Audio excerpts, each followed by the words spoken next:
Okay, so today we're talking about single case research designs, and that is going to include single end case design and as well as the multiple baseline designs. Now, before we go on, I want to talk about this idea of establishing covariation. So what is covariation? Essentially what it is when you have changes in the independent variable, you also see a change in the dependent variable. Okay, and only when the independent variable changed, you saw a change in the dependent variable as well. So that means covariation. So basically it means when one changes, you saw another thing change as well.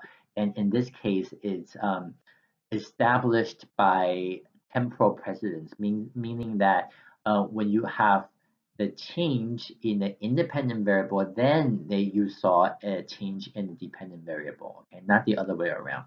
Now, when it comes to the independent groups, which is like a between subject design, and this is basically used in comparing the treatment group and the control group, okay? Now, in the repeated measure design, what you are basically looking at is you are making sure that there is some sort of temporal precedence that is set. Okay, and the second thing is you want to make sure that the order and the sequence effect that are not interfering with the internal validity. This is something that we've talked about in the previous lectures. Now, when it comes to the single end design, when you kind of think about a single end design, as later on you'll see, as really a form of within groups design, and but the only thing is that there is only one person in the group. Okay, so in a single end design, you are basically making sure you're looking at the effect before and after treatment. Now, the next concept I want to reinforce you guys with, kind of reacquaint you with, is the holding the conditions constant. All right, and then you want to do this to rule out any possible confound variables that are there. Okay, so you do this pretty easily in the between subjects design, right? You can do this whatever you do to control group, you do it exactly to the experimental group. All right, so and everything is exactly the same except the manipulation, right? Now in the within groups subject design as well as the single end design, and the way that you have to do this, you want to hold the conditions as constantly as possible. So for instance, you if let's say if you're testing the same subjects over time every day, and you want to make sure that the time of the day that they're coming in is exactly the same time of the day. And then the conditions that are preceding that hopefully is also the same. Okay, so for instance, if they are driving in and you would ask them, okay, then in that case, I will ask you to drive in every single day from now on. Okay, and then the next thing you want to make sure is that you test them in the same room, under the same conditions, under the same lighting, and so forth. So whatever is done is that, and that is established in the first day of testing, you want to be able to replicate that condition as much as possible. So this is about holding the conditions constant. And this will also rule out um, this would decrease the basically the variability in the data, and that will make your study more sensitive. And okay, and this is just a slide to reacquaint you with what is establishing temporal precedence is. So this is basically you want to make sure that there is the change that you are doing is a cause effect one. Okay, now to do this, you want to make sure that there is temporal precedence, which means that you saw the change in the dependent variable only after you manipulated the independent variable, okay, but not before. So what are some of the challenges of a single end design? Well, the first one is holding the conditions constant. And you're probably thinking, well, how can that be? Because that seems pretty easy. But you have to kind of think about the conditions for that kind of that can affect the mental state of a person does not only start the moment that they step into your lab or they step into your office or your clinic. It happens even before they step in. So for instance, even something like the weather or the fact that they ate something beforehand that can alter their mental state. So for instance, if they had a can of soda and on an empty stomach, let's say 30 minutes before they come in into your office, and then all of a sudden their blood sugar rise and then dropped very fast. And then is that going to alter their mental state? Yes, they are. And let's say if they don't do this every day, they do this only on certain days of the week. Well, that is going to cause blips in the data. Okay, so that's going to cause variability in the data. Okay, now let's take a look at some of the examples. So another example I give you is a person going through psychotherapy is getting better, and also during the course of the treatment, he met a nice girl and got married. Well, so then the issue is that you don't really know if the psychotherapy that is getting him better or the relationship, or is it both, right? So this kind of single end challenge, the single end design, the challenge for that is really an issue when it comes to these conditions. And now when you kind of think about single end design is a very long sort of design in which that they you keep taking many measurements for the dependent variables. So that means you are constantly taking data from the participants. And what does that also mean? That also means that uh, if there are any uh, blips in the data in which there are kind of going up and down, you can really think that there might be some sort of issues there are that's going on. Maybe that's something that he is doing outside of your office, outside of your clinic, that is causing these data to vary so much. Okay. So the objectives to establish covariations are um, basically the first one is to isolate the effect of treatment by blocking all other extraneous factors that can skew the results. Okay, this can be achieved by conducting the study in a highly controlled lab setting.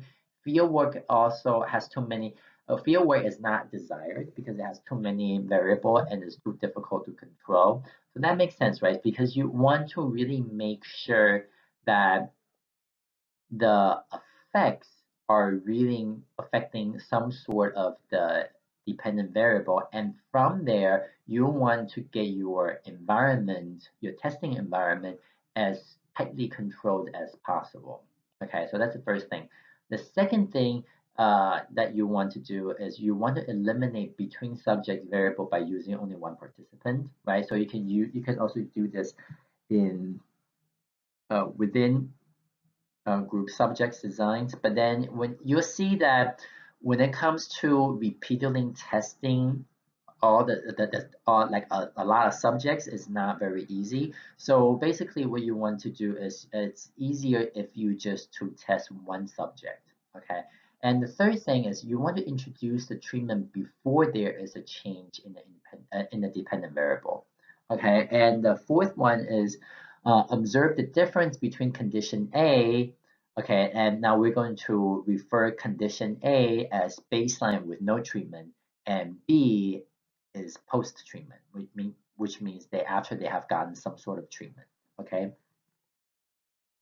So this is the simplest form of an A-B design that you are looking at. Okay. So basically what you are seeing is some sort of result in the dependent variable. And then here in A, you have in between before the treatment, and then in B, what you have is after treatment. So that's something really simple.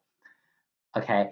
And so you can see that the treatment is introduced sometime either here or sometime even here. Well, sometime before the after treatment phase and sometime after the before treatment phase. Okay. So what are some of the stuff that you need to look out for in a single N design? So now you will see that the between subjects variability is not possible because there's only one subject, right? So that's not an issue. Now within subjects variability, you see that this is more of an issue because if the subjects in condition A was in a different state or in the mind compared to condition B, you don't really know is it because of your treatment that is causing them to be in a better mood or that kind of help them to become different, or is it something else that it's kind of triggered that different state of mind? Okay, and now just look back and think about the getting married sort of example. You know, this guy met a nice girl and he got married. Of course, he's becoming more happy. You know, so you don't really know if it's the psychotherapy that's helping him, or is it just the fact that he is now in love? Now, so therefore, establishing a stable baseline is very, very important. All right, so what is a baseline? Well, it basically shows you that this is where the subject's behavior is not fluctuating significantly.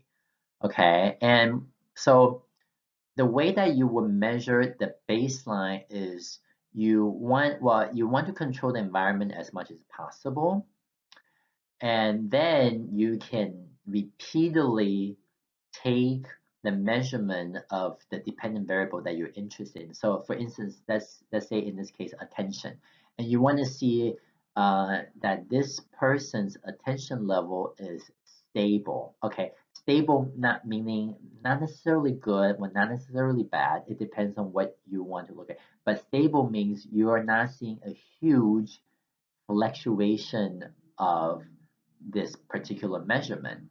So let's say if you have a attentional measure that is rating from 0 to 100 on an interval scale, and every time that you are measuring this particular patient that you have, and you're seeing that, okay, his attention is constantly low, and then they're always somewhere between 10 and 12.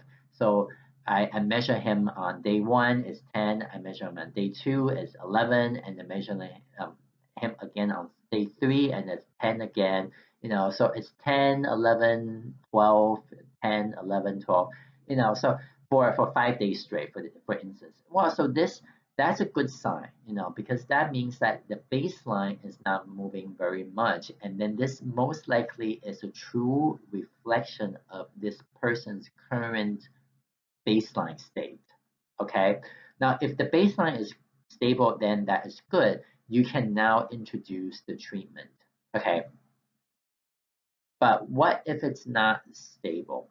Well, then you really have a problem. Okay. Now imagine that if same example. So let's say if you have a person who is coming to you who has this attentional problem, and he said that sometimes I'm really good at focusing, and sometimes just completely I can't pay attention at all, and then so you measure him, and then you realize his behavior, his attentional readout is completely off the charts, and meaning that on one day he might be doing extremely well like in the 90s, you know, and then the next day he would be totally not paying attention in like getting attention scores in the single digits, like 5 or 6.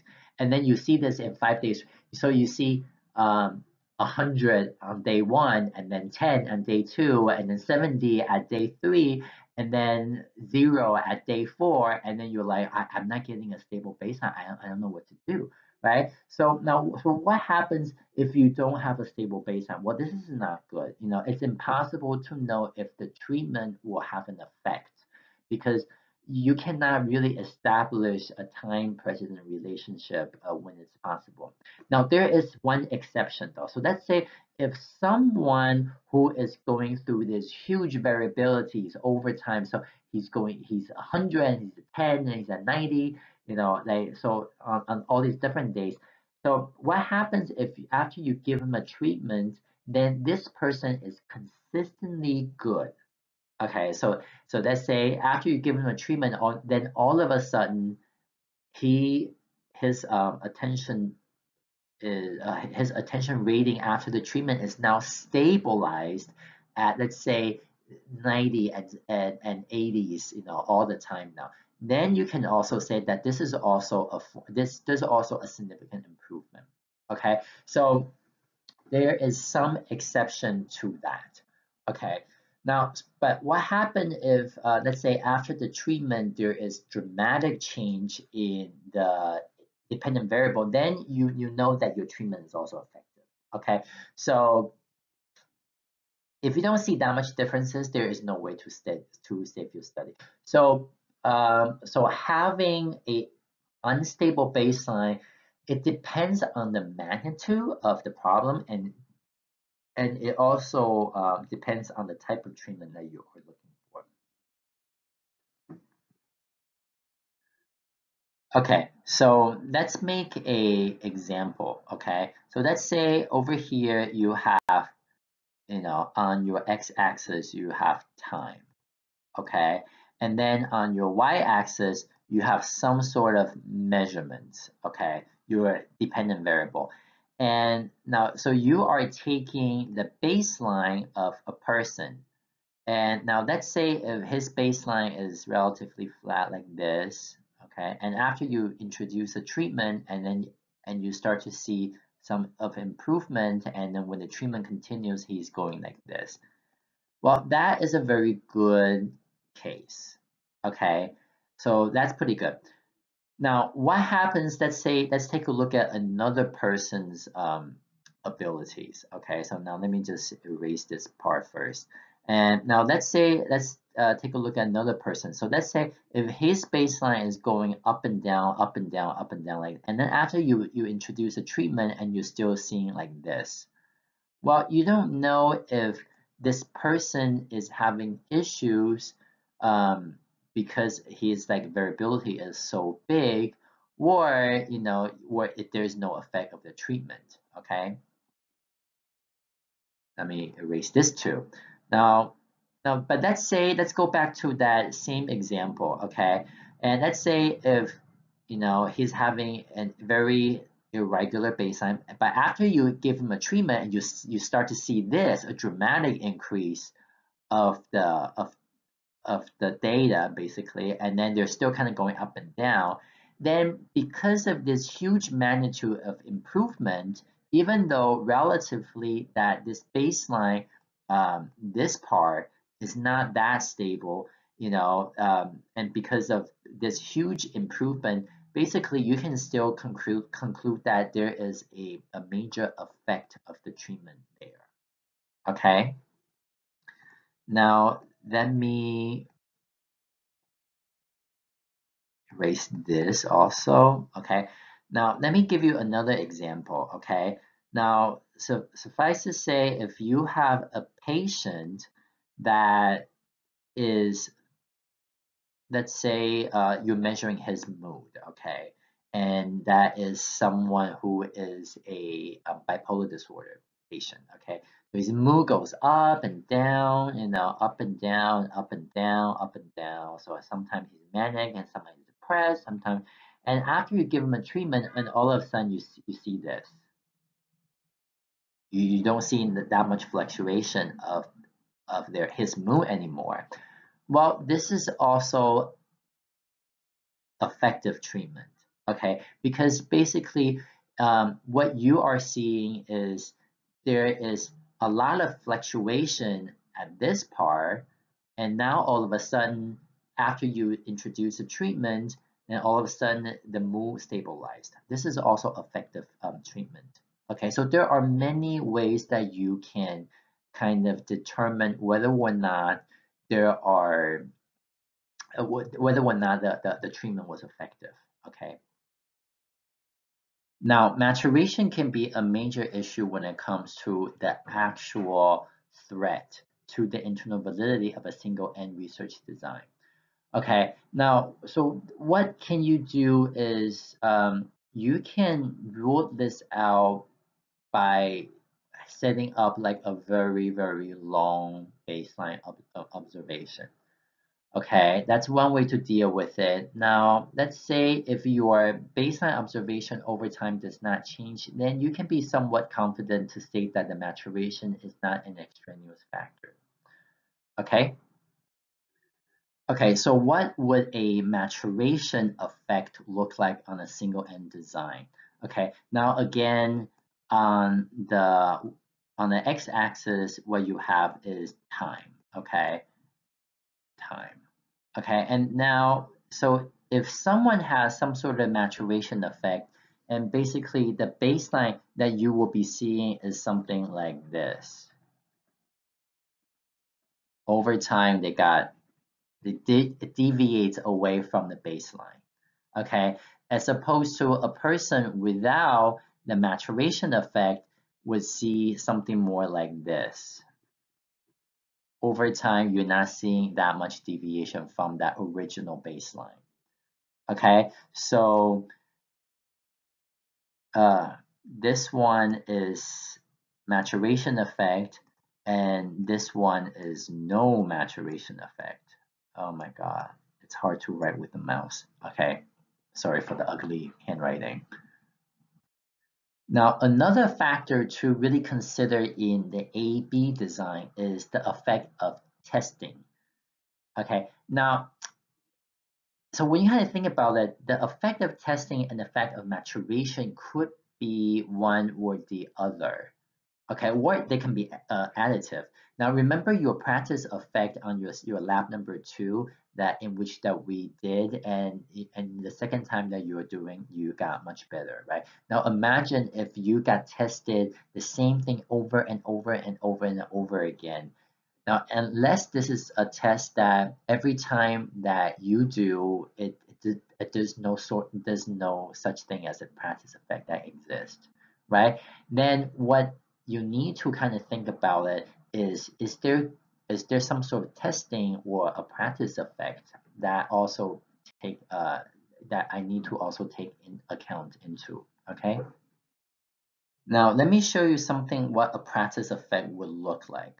Okay, so let's say on the x-axis you have time again, on the y-axis you have whatever the dependent variable that you're measuring. A practice effect would look more prominent at the very beginning of the trace. Okay, so it will look something that more like this. In the beginning, performing like this, they got it, and then they are pretty stable. And this is before you introduce any kind of treatment. Now, something that has no practice effect, you would just see a very stable baseline in the get-go. You will not see that much change. Okay, so now, so back to the green trace. So let's say there isn't that much improvement from after this, right? So basically, and this is all without any sort of treatment. Okay, so this part that I am circling out, so that would be your baseline. Okay, baseline. All right, and this part that I'm circling out for the blue trace, that would be the practice effect. Okay, practice effect. All right, now, so you can see that a trace of the baseline with practice effect, you will see that initial bump that goes up. Okay, and the ones without would just be relatively stable, like the one you see on the red. Okay. Now let's take a look at another kind of design, and this is the ABA design, okay? So the first A is before the treatment over here, and the B is after the treatment, and then the second A is when you take the treatment away.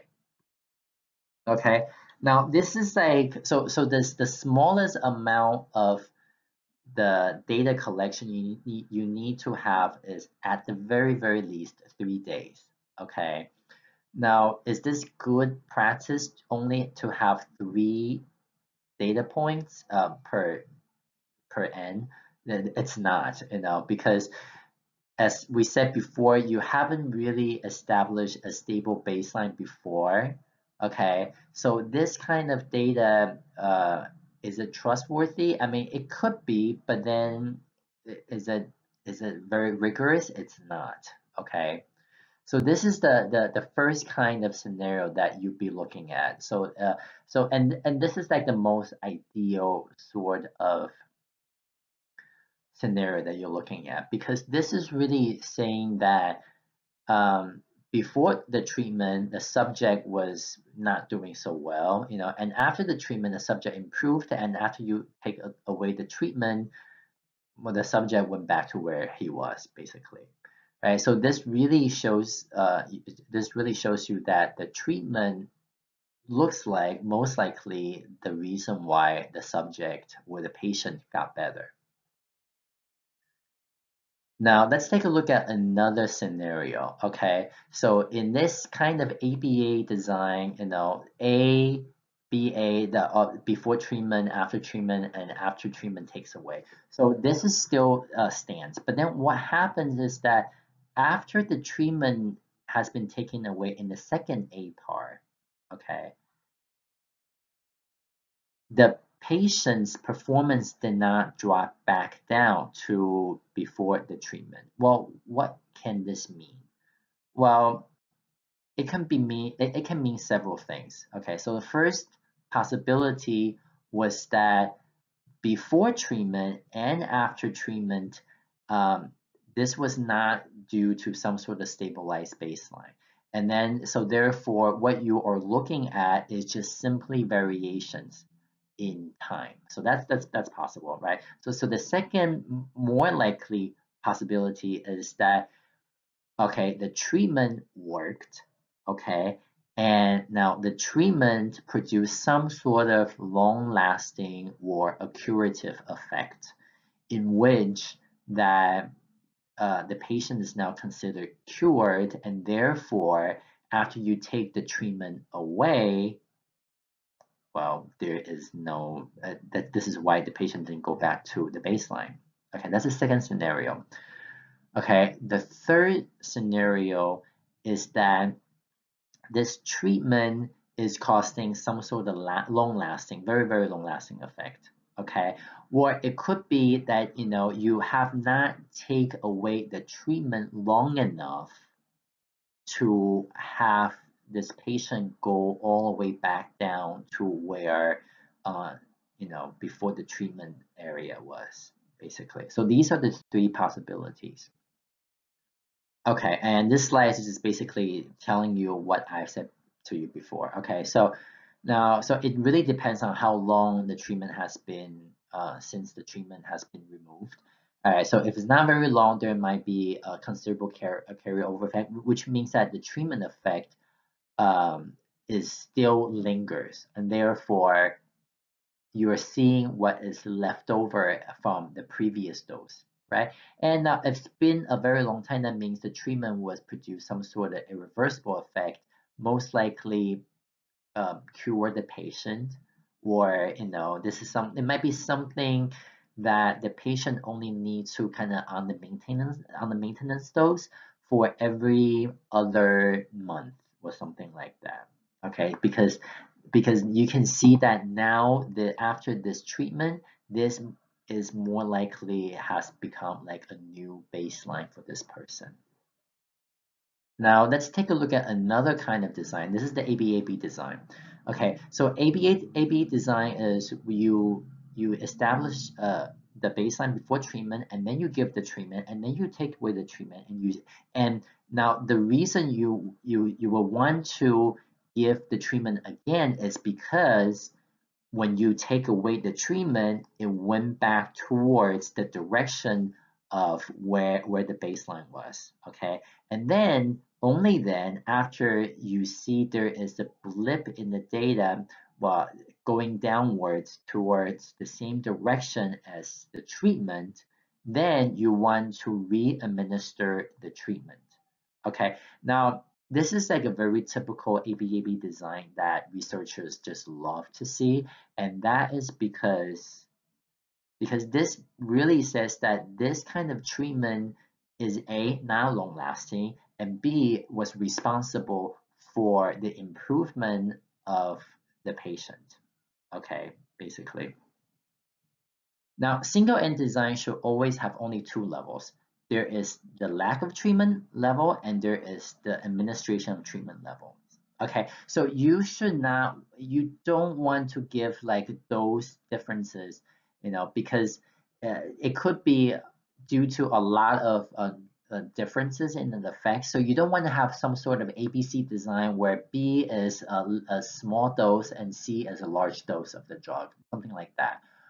So this is something that is not ideal because the temporal covariation, establishing covariation and establishing the temporal precedence is a little bit too difficult to do that. Okay.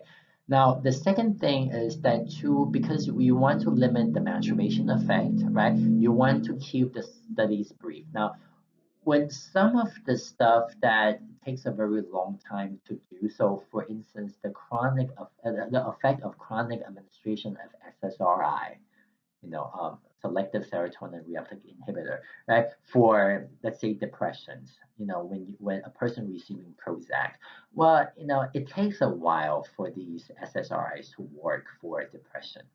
And so these are the things you want to kind of think about. Some of the studies, it's just not possible to do it on the long run, and some are just really requires that you do it on a very long run. So to each their own, that the nature of the study um, really depends on what you need to do. Okay, now, but you you really want to limit that maturation effect as much as possible. Okay, now the most ideal sense is that you see that you do this on many subjects. You kind of make sure that there is no maturation effect. That would be the most ideal sense. Okay. Okay, the third one is choose the assessment instrument carefully. So you don't want to make sure that, so you want to make sure that the assessment does not have some sort of irreversible effect. Okay, and there could be some sort of sensitization problem, the same thing as what you are doing that you saw as a Hawthorne effect. Okay. Now let's talk about the multiple baseline design. So the multiple baseline design really demonstrates the effect of a treatment. Okay, and this is done by showing behavior changes in more than one subject after administering treatments at different time frames. Now there are two variations of the multiple baseline design. You can do the effect of the treatment and look at them in many different individuals, or you can look at the effect of one treatment and look at many different behaviors in one individual. Okay. Okay, so this is the type of the multiple baseline design across many individuals. So over here, you have John, Mike, Tiffany, and Sasha. Okay, and so the traces on this figure basically is corresponding to their performance. Okay, now the arrows are basically where the treatment happened. Okay, so you can see that the treatment really are happening at different days for different individuals. Okay, now, so what is the y-axis? The y-axis is the rating on a confidence scale. Okay, and the x-axis is, well, the number of days that's being observed. Okay, so you can see that the arrow are basically the day when they started coaching, confidence coaching. Okay, and you can see that, well, let's take a look at Sasha's performance first. Okay, in orange trace. So you can see that before that, on day 1, 2, 3, 4, she is not that confident. And as soon as she received the coaching, you can see that her confidence level skyrocketed, right? So that's pretty good. So that means that there is definitely some sort of effect, right? Now, if it's true for Sasha, is it true for Tiffany also? Well, you can see that on day 5, since that she started the confidence coaching, her confidence level also went up, right? What about for John? You can see that 7 days before coaching started, his confidence level was not that high either. And as soon as the confidence coaching started, you can see that there is a skyrocketing of his confidence levels, right? Before they were in the 20s, and then all of a sudden it jumped up to 80 and then kind of subsided somewhere between 70 and 80, right? And the last one is Mike in the magenta trace. You can see that on day 9, since that his confidence level coaching started, you can see that his confidence level also went up to in the 80s. Okay, as before they were only in the 20s and the teens. Okay, so you can see that basically it's true that this coaching is effective because the moment after they received this coaching, then you can see that there is an immediate and long-lasting effect, a boost in the confidence levels. Okay, so this is how a baseline, multiple baseline design will look like. Now, the second type is the multiple baseline design across behavior. So this is only one person that's involved, but there are multiple dependent variables that a person is looking at. So this is usually to look at, to address the following two concerns. One is to look at the specificity. Specificity, you're thinking, well, what do you mean by that? Okay, so let's go back to our SSRI example. Okay, you want to make sure that the effect of the SSRI is only affecting, let's say, mood, okay, and does not affecting other aspects such as digestion or something like the weight. We know that it does, and all this kind of stuff. Okay, so when you are looking at multiple baseline, you are not only looking at one dependent variable, you're looking at multiple dependent variables. Okay, now this is a good way to really look at the effect of either the drug or the therapy or the coaching, whatever you're looking at. Okay, and you're looking the effect of, I'm going to call it therapy. So you're going to see, let's say, the effect of therapy. What extent is it affecting the participants or the patients? Okay, so you want to really make sure that, okay, the SSRI is predominantly affecting mood and not affecting other aspects such as attention or other aspects such as memory. I mean, that's not the best scenario because we know that it does in the case of SSRI. Okay, but uh, we want to make sure that the effect is specific. And sometimes it doesn't really need to be looking at the specificity effect, okay? It can just be some sort of getting a lot of data just for the purpose of knowing, okay? And now let's say if some constructs that are related, let's say for instance happiness and confidence. All right, so the moment that you make this person happy following your behavior cognitive therapy or after your SSRI treatment or after your MAOI treatment or after whatever your bogus treatments that are out there, uh, then what you saw was that there is a not just a increase in happiness, but also increase in their confidence and also an increase in their memory. All of these wonderful things that are happening to them. And therefore, now we'll see that some of the ones that are more largely impacted, such as mood, and there are the ones that are impacted but not as extensive, such as let's say memory, and other aspects such as attention probably get even impacted even less than let's say memory.